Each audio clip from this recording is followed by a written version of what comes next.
Hi class, I have a really good book for you today, and it kind of goes with our theme of rules to go by. This is called Lily's Purple Plastic Purse by Kevin Hanks. Here we go.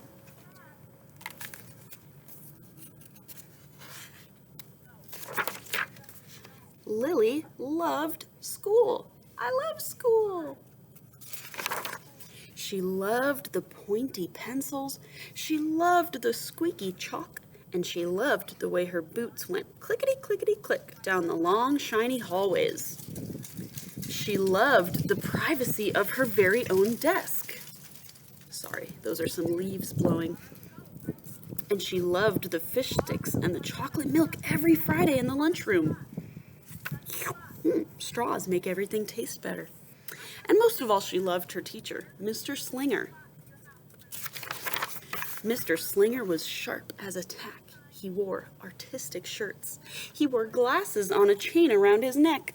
And he wore a different colored tie for every day of the week. Wow, said Lily. That was just about all she could say. Wow. Instead of greetings, students, Mr. Slinger winked and said, howdy. He thought that desks in rows were old-fashioned and boring. Do you rodents think that you can handle a semicircle? That means like putting your desks in like a circle shape, half circle. And he always provided the most tasty snacks. Things that were curly and crunchy and cheesy. I want to be a teacher when I grow up, said Lily. Me too, said her friends Chester and Wilson and Victor. At home, Lily pretended to be Mr. Slinger. I am the teacher, she told her baby brother Julius. Listen up. What's with Lily? Asked Mother. I thought she wanted to be a surgeon or an ambulance driver or a diva, said her father. It must be because of her new teacher, Mr. Slinger, said her mother. Wow, said her father. That was just about all he could say. Wow. Whenever the students had free time, they were allowed to go to the light bulb lab in the back of the classroom. Ooh, that looks like a fun place. They expressed their ideas creatively through drawing and writing. Lily went often. She had lots of ideas. And she drew pictures of Mr. Slinger, and then she wrote stories about him too. During sharing time, Lily showed her creations to the entire class. Wow, said Mr. Slinger. That was just about all he could say. Wow. When Mr. Slinger had bus duty, Lily stood in line even though she didn't ride the bus. Lily raised her hand more than anyone else in the class, even when she didn't know the answer. And she volunteered to stay after school to clap the erasers.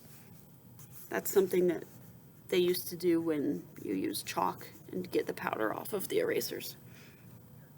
I want to be a teacher when I grow up, said Lily. Excellent choice, said Mr. Slinger. On Monday morning, Lily came to school especially happy. She had gone shopping with her Grammy over the weekend. Lily had a new pair of movie star glasses, complete with glittery diamonds and a chain, just like Mr. Slinger's. She had 3 shiny quarters, and best of all, she had a brand new purple plastic purse that played a tune when it was opened.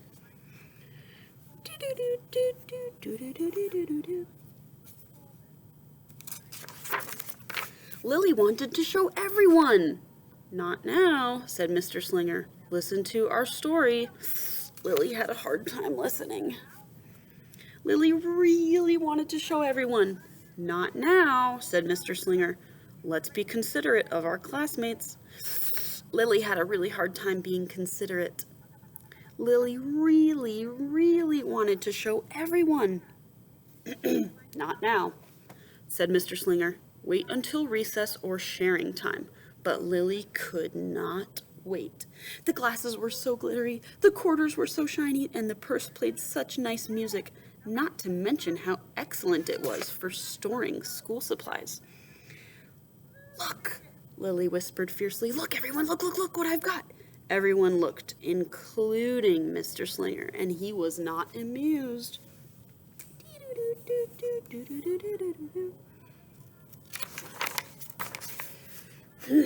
"I'll just keep your things at my desk until the end of the day," said Mr. Slinger. "They'll be safe there, and then you can take them home." Lily's stomach lurched. She felt like crying. Her glasses were gone. Her quarters were gone. Her purple plastic purse was gone.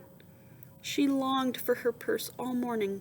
She was even too sad to eat the snack Mr. Slinger served before recess. That afternoon, Lily went to the light bulb lab. She was very sad. She thought and she thought, and then she became angry. She thought and she thought and she thought some more, and then she became furious. Ooh, that word means super mad. She thought and she thought and she thought a little bit longer, and then she drew a picture of Mr. Slinger. Do you think it was a happy picture?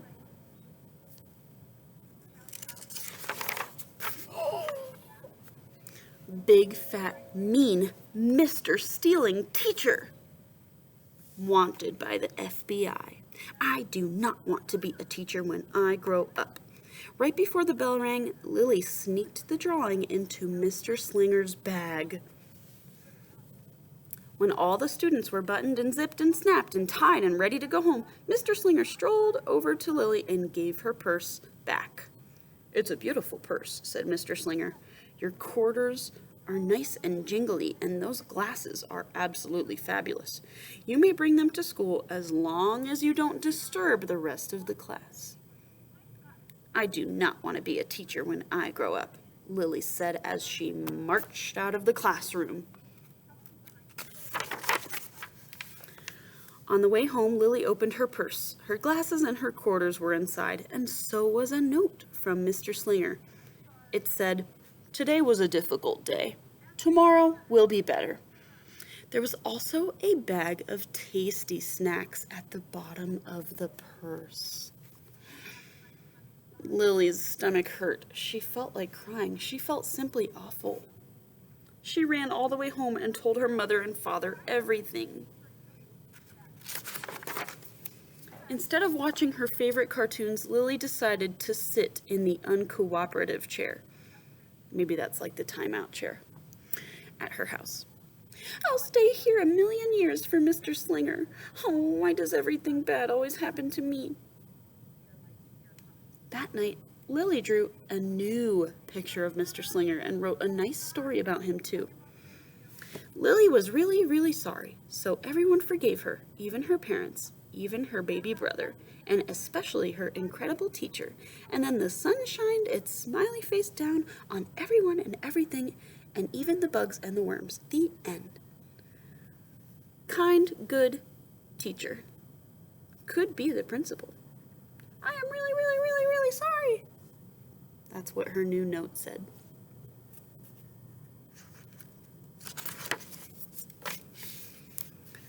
Lily's mother wrote a note, and Lily's father baked some tasty snacks for Lily to take to school the next day. "I think Mr. Slinger will understand," said Lily's mother. "I know he will," said Lily's father. The next morning, Lily got to school early.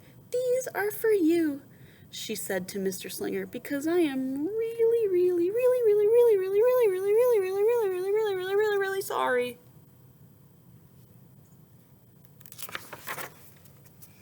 Mr. Slinger read the note, and he looked at the picture, and then he read the note again, and then he sampled some snacks. Yum, yum. "Wow," said Mr. Slinger. That was just about all he could say. Wow. Aw, do you guys think Lily did the right thing for apologizing? Yeah. "What do you think we should do with this?" asked Mr. Slinger. "Look, he's holding the mean picture." Could we just throw it away?" asked Lily. "Excellent idea," said Mr. Slinger. During sharing time, Lily demonstrated the many uses and unique qualities of her purple plastic purse, her shiny quarters, and her glittery movie star sunglasses. "It's like having an extra pocket with a radio inside. And these 3/4 are even bigger than a dollar bill because they make noise. And glamorous eyeglasses protect you from harmful rays." Then she did a little performance using them as props. "It's called interpretive dance," said Lily. Mr. Slinger joined in. Wow, said the entire class. That was just about all they could say. Wow.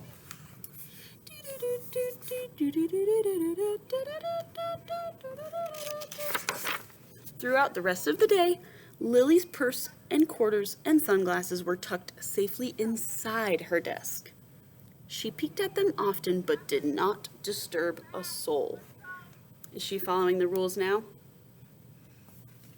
Right before the last bell rang, Mr. Slinger served Lily's snacks to everyone's delight. "What do you want to be when you grow up?" asked Mr. Slinger. "A teacher!" everyone yelled.